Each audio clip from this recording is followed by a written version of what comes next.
Mickey Keating, welcome, finally, to FrightFest. I know, it's been the longest time in the making. It's so weird. We've had so many of your films and we've known each other via email for so long. Yes. And we finally met in real life 3 minutes ago. It's such an honor. It really, like, the support of FrightFest has been so integral to my career, and now finally I'm here, and in real life you exist. I couldn't be more thankful.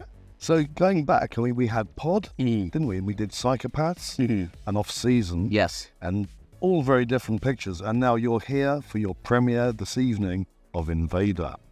So, it's a difficult one to explain, but it's non-spoilery style. Yeah. How do you say it? Well, I think it's funny because every single movie that I make is supposed to be different and always an effort to kind of push myself. And this movie particularly, like, I wanted to kind of take away all of my tools and make something that was basically abrasive and ugly. I think that was like I've made films that are very meticulous, like Psychopaths or Off-Season, and this is a different kind of film, and that was the intention going into it. And so it was very exciting and thrilling in a totally different way. It's got a very raw, very verite feel. Yeah. How mapped out is it? How much did you prep the exact specifics? Not a lot. It was shots and stuff. That was like kind of the freeing thing about it. So I worked with Joe Swanberg, who basically his entire career is defined by, the anti-prep, right? And I can only do that for so much because I'm such a control freak. There has to be at least a specific direction. But this movie, every single day we were finding new things. We were shooting things without permits, and just kind of seeing where the film went, which was very, very thrilling and also super uncomfortable as a control freak to just kind of let go and see what happens.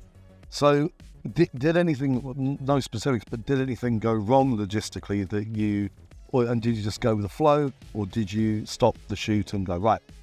Yeah, so we've had a lot of crazy shit happen while filming the movie. We shot it during the pandemic, and so that was kind of a first and foremost terrible thing to kind of navigate. And the way that I did that was we shot the first half of the movie out. All the exterior at the first was all outside, and then we went into the house, and then, without spoiling too much, we rented this house and completely destroyed it from the inside. Well, it certainly shines through.